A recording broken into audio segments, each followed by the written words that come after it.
Red Sea is 1,610 feet.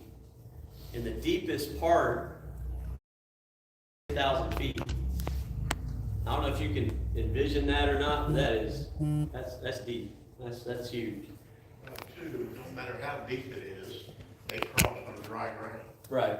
Yeah. So the Martian thing, I know what they're saying, Well- they may be knee deep and they cross through, but it had to been dry ground. All Whether right. it was 1,600 feet or 2 feet deep. That's right. Well, let's say it's 2 feet deep. That's a whole nother miracle in itself, because how did God drown a whole army of Egyptians in 2 feet of water? Right? So, but the Bible specifically says there was walls, of water on both sides of them as they crossed on dry ground, not 2 feet of water, marshy water on dry ground.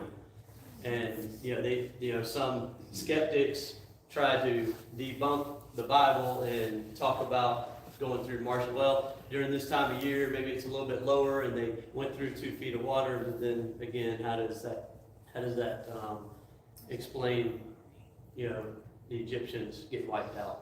It also says that they got to the Red Sea and that sea was in front of them and Pharaoh was behind them. There's nowhere to go. That's right. They were boxed in. That's right. And also, it also, God slowed the Egyptians down. If you read part of that story, the chariot wheels wobbled. They couldn't steer right. Kind of slowed them down enough time for whenever Moses was able to, take his staff and separate the waters for them to go over on dry ground. The Egyptians were slowing down, and then by the time they got in, the Israelites were on the other side, and then the walls came crashing down on them.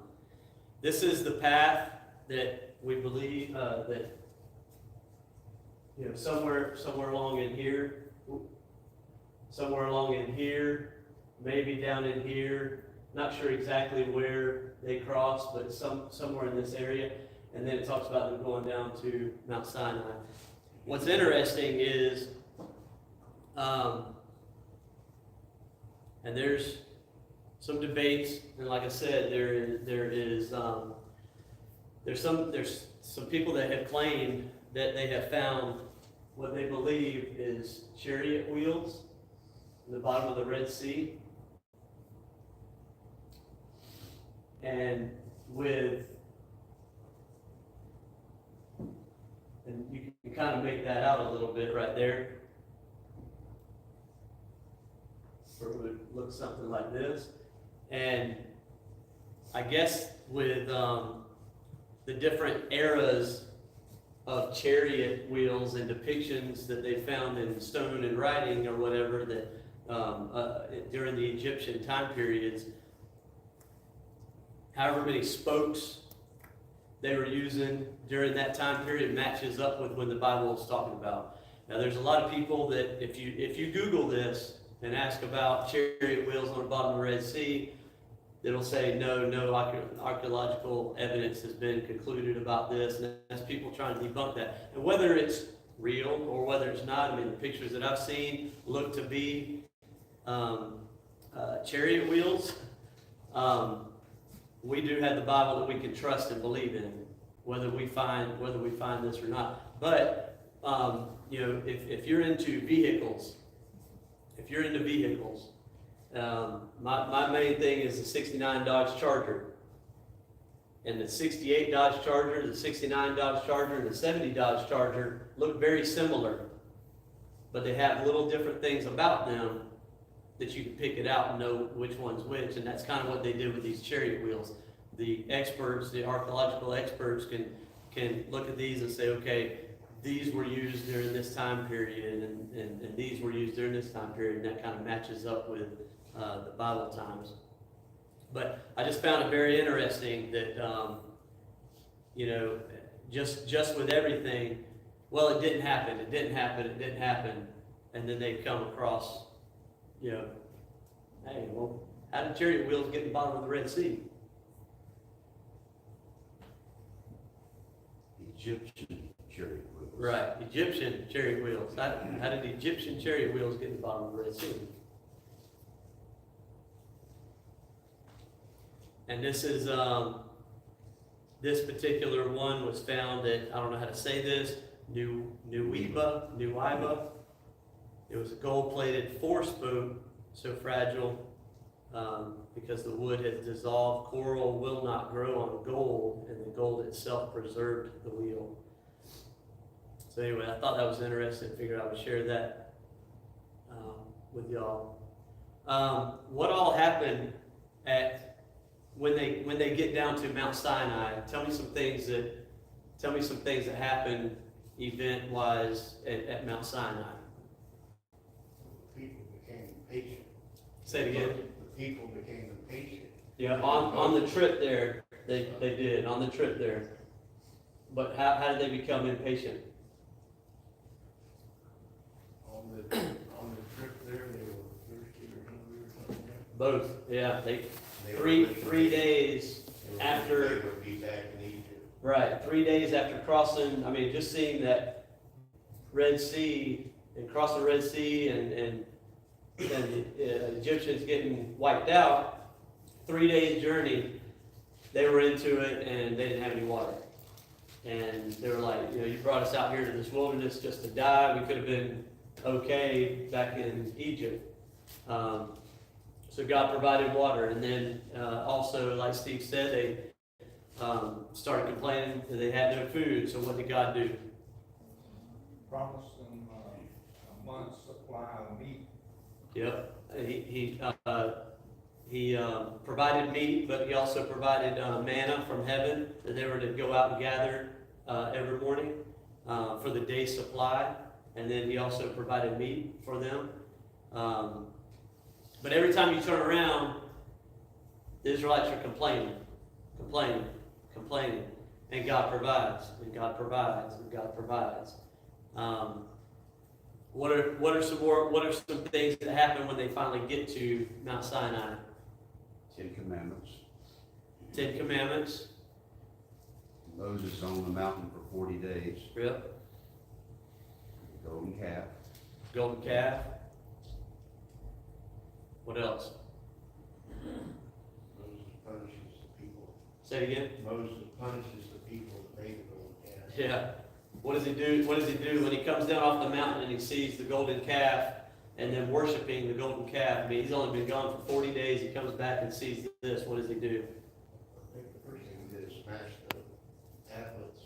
Yep. Throws the tablets down, smashes it at the bottom of the mountain. I think they threw a feast or something, they made was it the Levites go between them with their swords, killing their brothers or whatever. Well, he takes the golden calf and crushes it up, puts it in the water, and makes them all drink it. Yeah. Right? What else happens at Mount Sinai? Find out how truly scary God is. Yep, the thunder, the lightning, right, here's his mountain voice. shaking. They were trembling, and they were all okay with Moses being the mediator. You know, they didn't want to have anything to do with facing God, right? What else? This goes back to your lesson, Randall, that you did last week, Wednesday.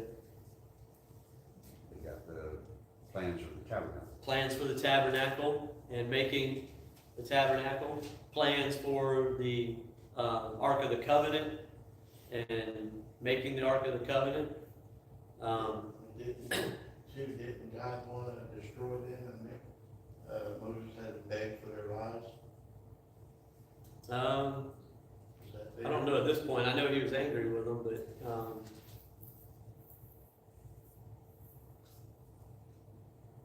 No, at one point he was. yeah. I don't know if this was the incident. So God gives Moses the 10 Commandments, along with many more laws, not just the 10 Commandments, along with many more laws. Like Randall said, the golden calf. Moses was up on the mountain for 40 days. He gets the commandments. He comes down. He sees the Israelites worshiping the golden calf. And he gets mad and he throws the 2 tablets down. Later he goes back up. God tells him, cut 2 more tablets, bring them up, and I'll write the law again. So he does that, so the 2 tablets were replaced. Moses stresses the importance of the Sabbath. It's something wrong with it. See.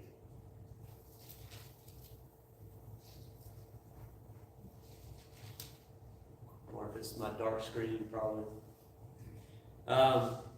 So this is, like Randall said, the tabernacle was,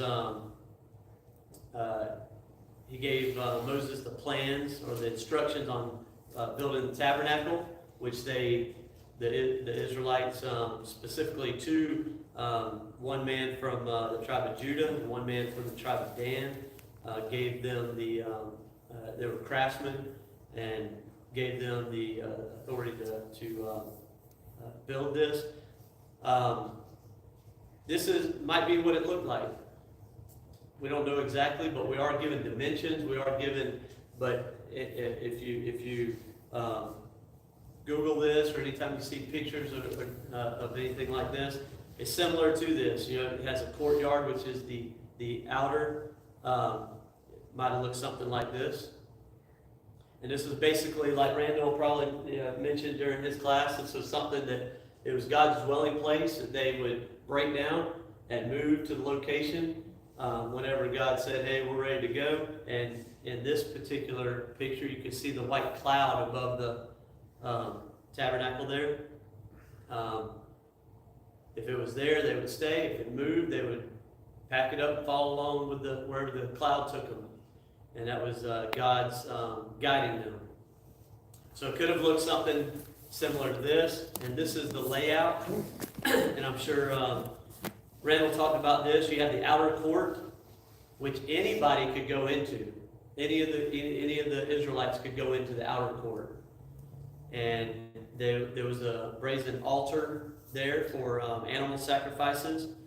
And there was also I don't know if I'm saying this right, a laver is where the priests would wash and cleanse themselves before entering into the holy place, which is this area here. And then in here you have the table of showbread and the golden candlesticks, which is 7.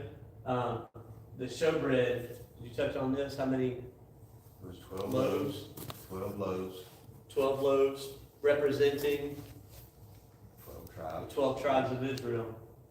And I think the way I read it, they were on that table for 1 week at a time. That's right. They changed out, when they changed out, the priest ate that bread. And what I researched years ago when I was doing something on bread, they said 1 loaf would have weighed about 11 pounds. Yeah. So So that's a chunk of bread. yeah. So their bread was a lot different than our bread today. There's a girl at the gym who makes homemade bread, and it's only about like this big. You pick it up and it's about 5 pounds. We're like, whoa, what in the world? She makes it without all the preservatives and all the everything else. We've tried to, here in America, in this day and time, we've learned over the years we're selling.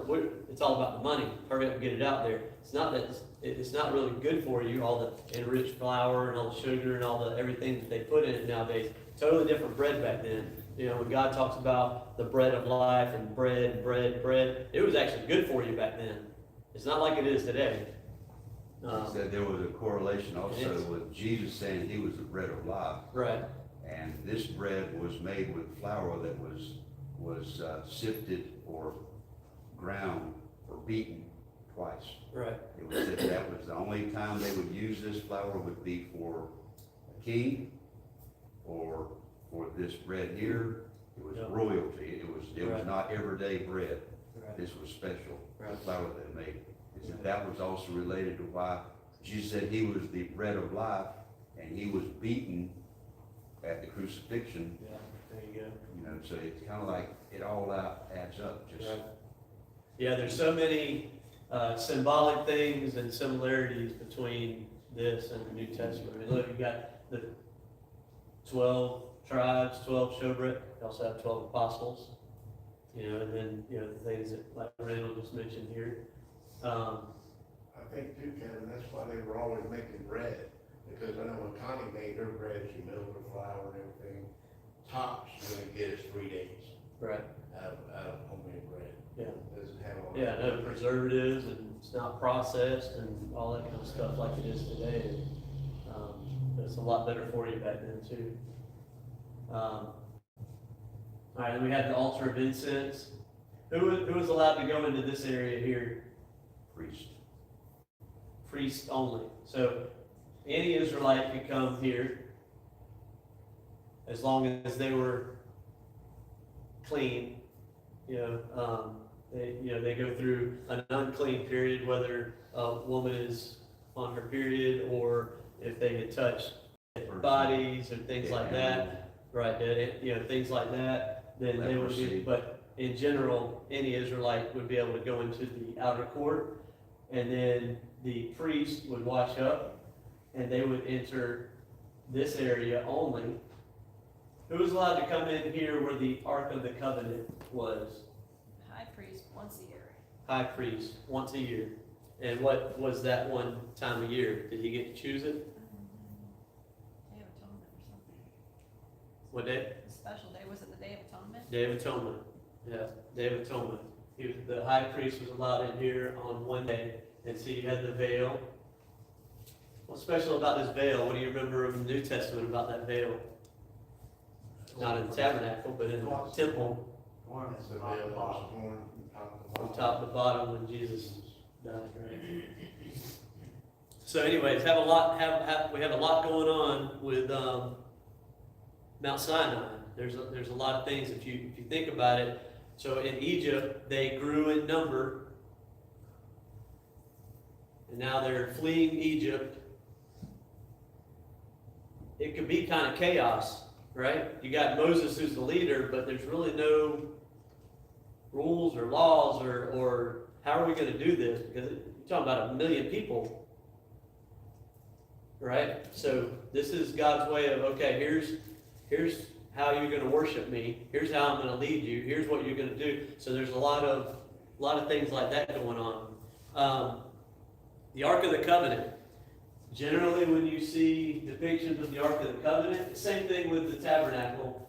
We have a lot of information in the Bible to kind of lead us to, hey, this is probably what it looked like. So a lot of the depictions of the Ark of the Covenant will look like that. Now, you might see different designs overall, but you got the two cherubs on the top with their wings facing each other. You have the mercy seat right here. You have the poles to carry it with, which stayed with it all the time. So it might look something like this. And basically an ark, and we talked about this when we were talking about Noah's Ark, basically a box. Really, ark is a box that can contain things. So what was this made for containing? What was inside of here? What did they put in there? Aaron's rod. Aaron's rod, right? If you remember Aaron's staff that budded. What else? Tablets. What is it? Tablets. Yep, the two tablets with the law written on it. Pot What of- else? Pot of manna. Gold pot with manna. So, does anybody know how big this box was? Yeah, it was like 3 by 1.5, something like that. Yeah, so it's about 4 foot long, about 2.5 foot tall, and 2.5 foot deep or wide. So it's not very big. We don't know how big the tablets were that God gave to Moses, but we know they could fit in there. So it kind of gives you an idea about how big that was. But it's about 4 foot long by 2 foot by 2.5 foot by 2.5 foot. But it's overlaid with gold, and that's about what it looks like. Something always struck me odd is the fact that, okay, they got the manna every morning, if they got more than they needed and kept it overnight, you had worms the next day. Mhm. They had a pot of manna in that thing, and the priest only went in there once a year. Right. It didn't get wormy, it didn't Yeah. spoil. Yeah.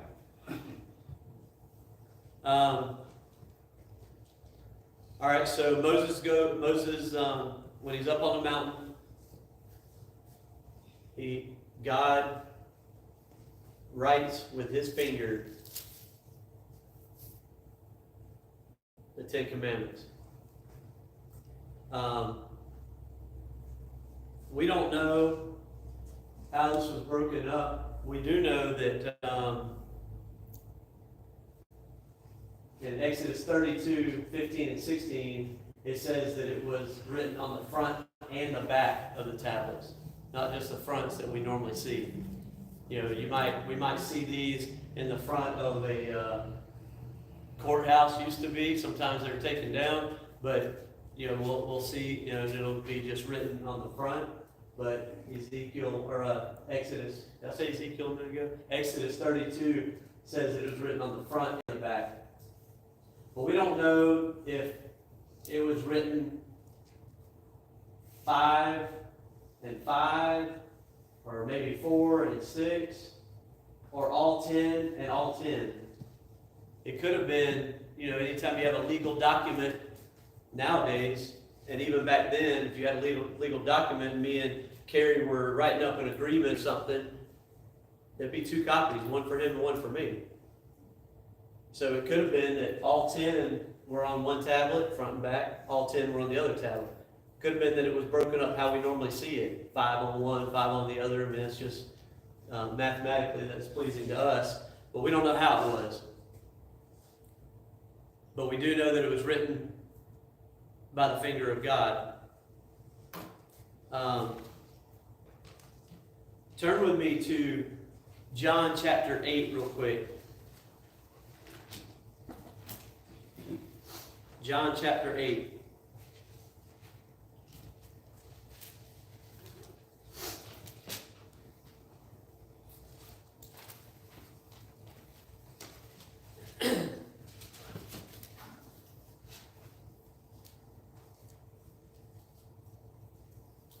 Starting verse 1, but Jesus went to the Mount of Olives. Early in the morning, he came to the temple, and all the people were coming to him, and he sat down and began to teach them.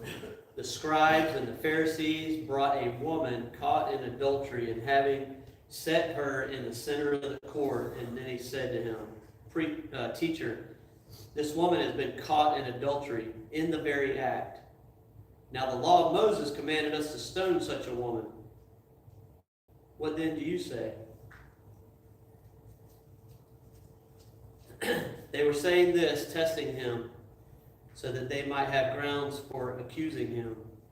But Jesus stooped down and with his finger wrote on the ground. But when they persisted in asking him, he straightened up and said to them, He who is without sin, let him be the first to throw a stone at her. He stooped down on the ground, or stooped down and wrote on the ground. We don't know what he wrote here. There's been some speculation that God wrote the law. He could have been just ignoring them and just kind of doodling. He could have been writing something. He could have been writing their sins on the ground. He could have been writing, where's the man? Yep, he could have been writing, where's the man in this situation? He could have been writing down all of their sins. But there's some people that believe that God's finger is the one that wrote this, and Jesus is there, and he might have been doing something very similar to writing something Wasn't both about of this. them supposed to be stoned? Say again? Wasn't both of them supposed to be Oh, stoned? yeah, I'm sure, yeah. But anyways, again, we don't know what he was writing, but I find that, oh, sorry. Sorry.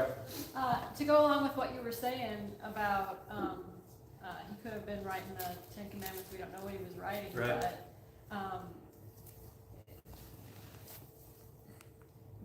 they were, okay, so the woman was caught in the act of adultery.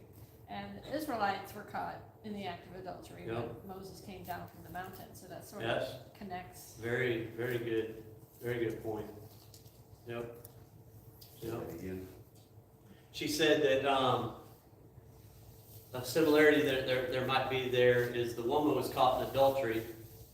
And he was writing, when Moses came down from the mountain, the Israelites were caught in adultery by worshiping the golden calf.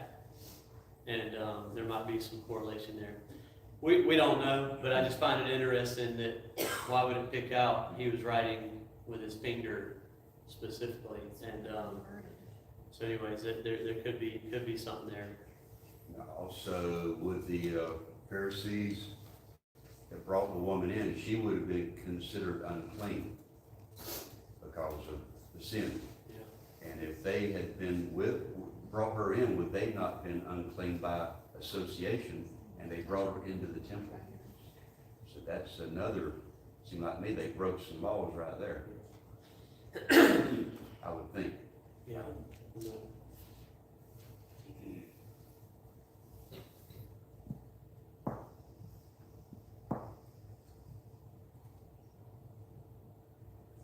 So the Bible does not explicitly state what Jesus wrote, leaving room for interpretation. Some theories suggest that he was writing the sins of the accusers, a list of the law, or simply ignoring their trap. Regardless of what he wrote, the action itself is symbolic, possibly signifying his authority or a silent judgment on those who were accusing the woman.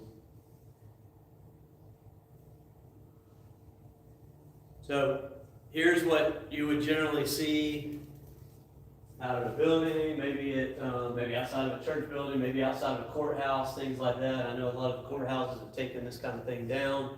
It's probably still in some of the small towns though. And it generally has all 10 commandments, 5 and 5, or 4 and 10, something like that. And then this one's got, all of it. Thou shalt not have any other gods before me. Thou shalt not make any graven image or idols. Thou shalt not take the name of the Lord thy God in vain. Remember the Sabbath day and keep it holy. Honor thy father and mother. Thou shalt not kill. Thou shalt not commit adultery. Thou shalt not steal. Thou shalt not bear false witness. And thou shalt not covet. Are the 10 commandments.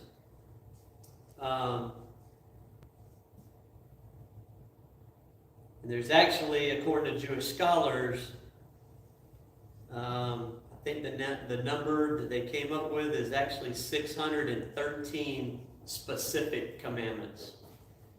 And even in chapter 20 is a lot of them you could read. You'll have the first 10 that he talks about, and then it goes on for the rest of the chapter. A lot more laws that is included. And that is about religious rituals. It's about dietary laws, social interaction, regulations, overall daily conduct. And this is considered the fundamental principles of morality, according to God. The 10 Commandments can be divided, just like we divide the Bible up into the Old Testament, New Testament, and Moses' life, 40 and 40 years. The 10 Commandments can be broken up into 4 and 6. They can be broken up into 2 different categories. What are those categories? Anybody know?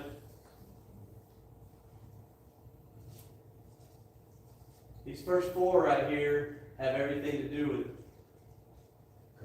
God. And these right here have everything to do with Man to man. how we're supposed to treat humankind, man to man. Not only is this a helpful way to memorize or remember the 10 Commandments, the other thing about it is, what's first? God. Second is mankind, right? Let's read in, go to Matthew chapter 22,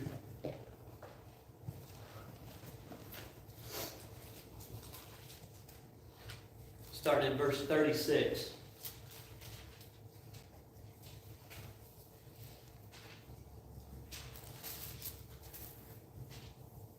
The Sadducees gathered them together, and starting in verse 36 says, Teacher, which is the great commandment in the law? And he said to him, You shall love the Lord your God with all your heart, and with all your soul, and with all your mind. This is the great and foremost commandment. The second is like it. You shall love your neighbor as yourself. On these two commandments depend the whole law and the prophets. And you love the Lord your God with all your heart, all your mind, all your soul. And then you treat your neighbor the way you're supposed to. And those two categories, or those two fundamentals, but God is first.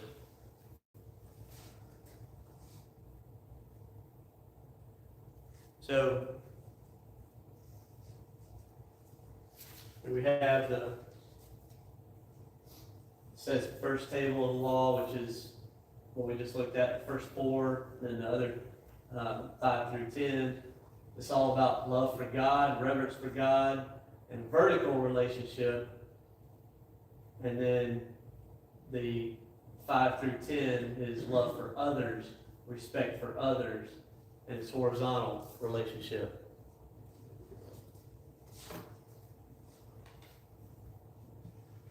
And this is what we just read here in Matthew chapter 22. You shall love the Lord your God with all your heart and all your soul and with all your mind. This is the greatest and first commandment.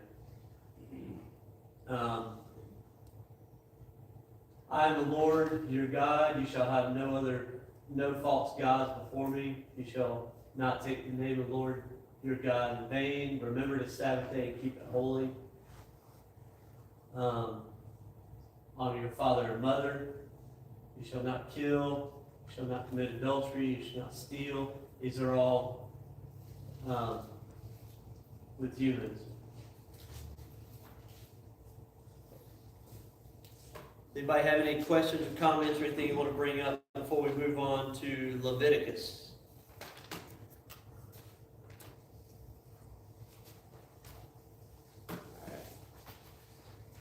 All right, so so Genesis was about the beginning and how sin came into the world and God cleansing the earth and all of that. And then we get into Exodus, and that's where we're in Egyptian captivity, and that's where we're exiting Egypt. What is Leviticus about? What would be the overall theme of Leviticus? All the offerings for sins and Say again. offerings. Offerings. Yep. What else? For your sins. Priests, right? The Levitical priesthood. What else? Basically, laws of worship. Yeah. So here we are where God is setting up. He outlines the laws, the feasts, the rituals, the priestly duties. It emphasizes holiness, worship, and atonement. It focuses mainly on maintaining a holy relationship with God. Talks about sacrifices, priestly service, dietary regulations, moral code of ethics, and the importance of purity. And Leviticus is mainly about setting up the Levitical priesthood, organizing the heart of this great nation, and to be set apart. They're different than everybody else around them, right? And wherever they go, the other nations around them notice a difference about them. They see that that they don't act like other nations do. They don't have many gods. They don't have, the other things that the other nations do. And that's because God set it up. So when they come to Mount Sinai and there's 1 million people, God, number one is, okay, here's how you're going to worship me. You're going to have a moving tabernacle that's going to be set in the heart of your camp, and I will guide you by the pillar by the cloud and by the pillar of fire by night. And I'm gonna have the Ark of the Covenant. I've given you the commandments. I'm setting all these things up. Okay, now we're gonna talk about the Levitical priesthood. We're gonna talk about those that are gonna be doing those duties. Leviticus emphasizes both God's holiness as well as the Israelites' responsibility to live a holy life. So, not only is it talking about God's holiness, but hey, Israel, here's how you need to conduct yourselves, and here's how you need to worship me. And that's pretty much they were at Mount Sinai for about how long? About a year. So there was a lot that happened in that year's time.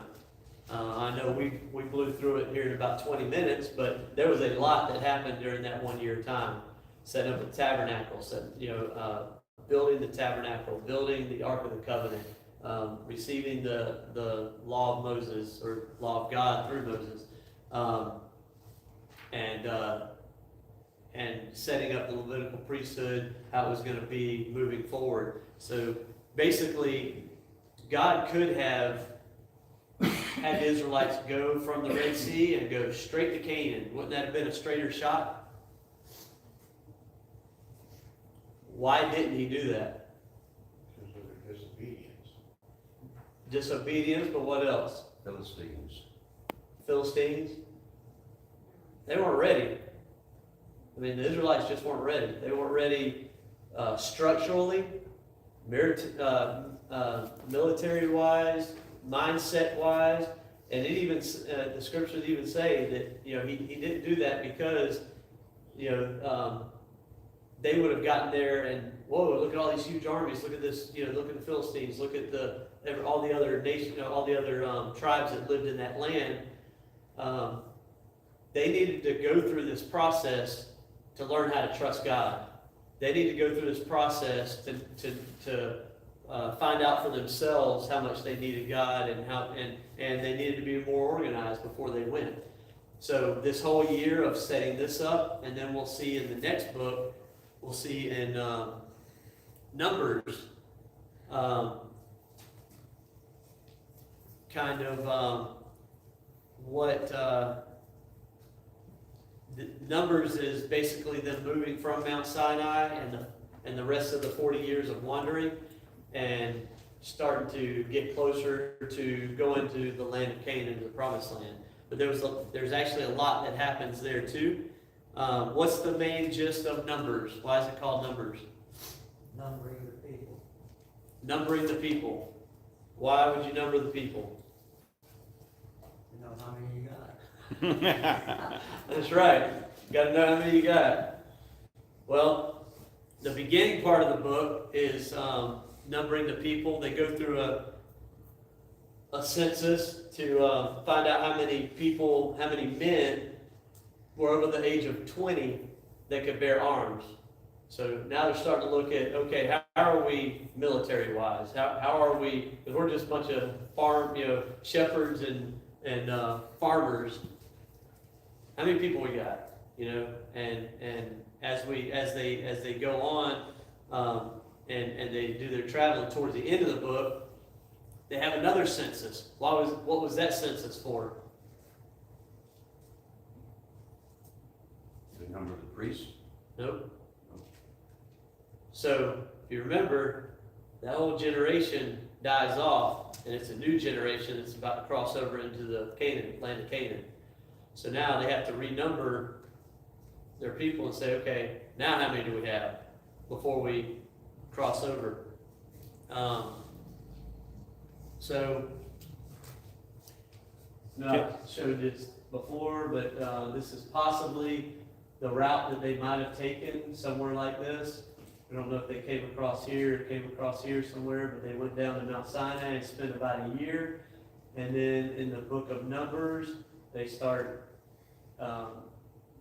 traveling, and you'll see that they could have just gone straight here. Boom, that would have been a straighter shot. But they needed this time in the wilderness, like I said, to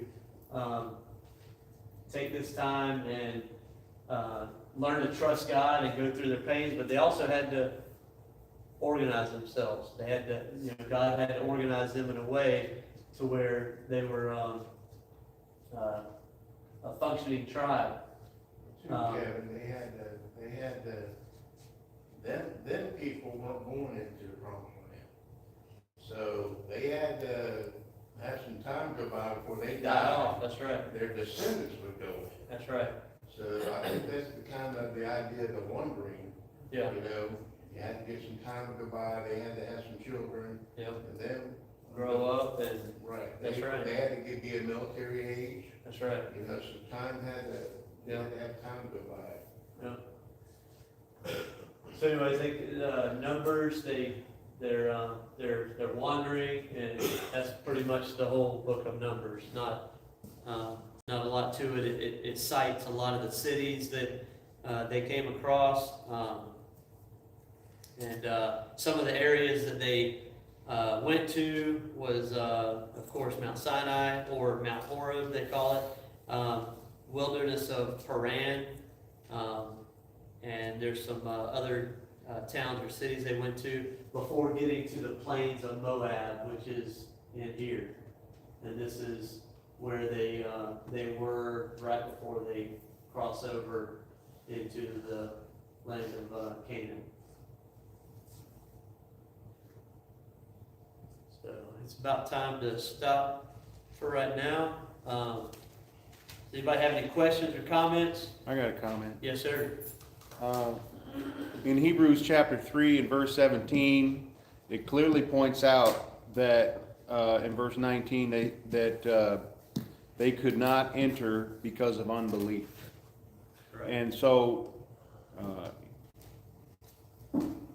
it is true that coming out of bondage, it does something to a people. It does something to a man, does something to a woman.